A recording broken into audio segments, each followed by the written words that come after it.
কিন্তু আজকে বরিশাল ঘাট। প্রিয় দর্শক, আসসালামু আলাইকুম। সবাই কেমন আছেন? আশা করি সবাই ভালো আছেন। আপনাদের দোয়া আর ভালোবাসায় আমিও ভালো আছি। আর দর্শক শ্রোতা, নিয়ে আসলাম বরিশাল লঞ্চঘাট থেকে নতুন আপডেট। দর্শক, আজকে রাত্রে বরিশাল থেকে ঢাকার উদ্দেশ্যে যে লঞ্চগুলো যাবে তারই একটি আপডেট ভিডিও নিয়ে আসলাম। দর্শক, একবারে ঢুইকে হাতে ডান সাইডেই কিন্তু আছে কীর্তনখোলা 10। কিন্তু আজকে বরিশাল ঘাটে আছে। কীর্তনখোলা 10-এর সাথে আরও একটি লঞ্চ আছে।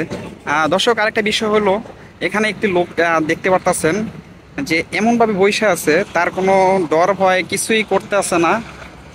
সে খুব বইসা বইসা ভালো একটা ফিলিংস নিতে আছে।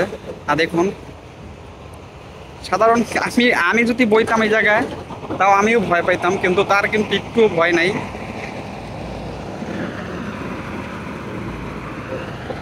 সকাল সকালে চলে আসলাম বরিশাল ঘাটে।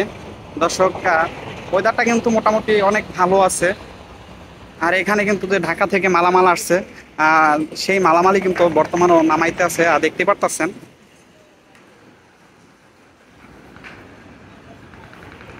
আবার কিন্তু রাত্রবেলা বরিশাল থেকে ঢাকার উদ্দেশ্যে যাওয়ার জন্য তারা প্রস্তুত নিতে আছে।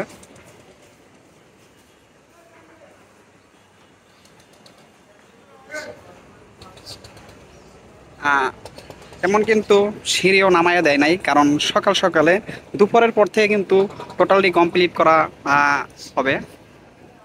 আর দুপুরের পর থেকে কিন্তু যাত্রী আসা শুরু করে। এখন বর্তমানে পুরো লঞ্চটি কিন্তু পরিষ্কার করবে, কারণ অনেক ময়লা চলা আছে, ঢাকা থেকে আসছে তারা। তারপরে কিন্তু আছে কুয়াকাটা 2।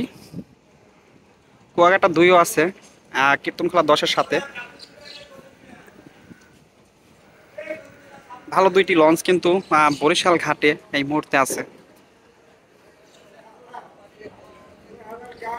পুরা ঘাটটাই কিন্তু সকাল সকালে তেমন কোনো লোকজন নাই। ভালোই লাগতেছে।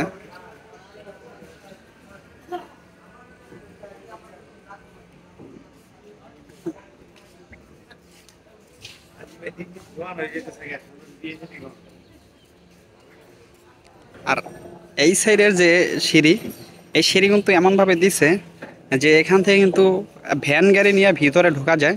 ভিতর থেকে কিন্তু মালামাল নিয়ে একবার ডাইরেক্ট বের হয়ে যায়।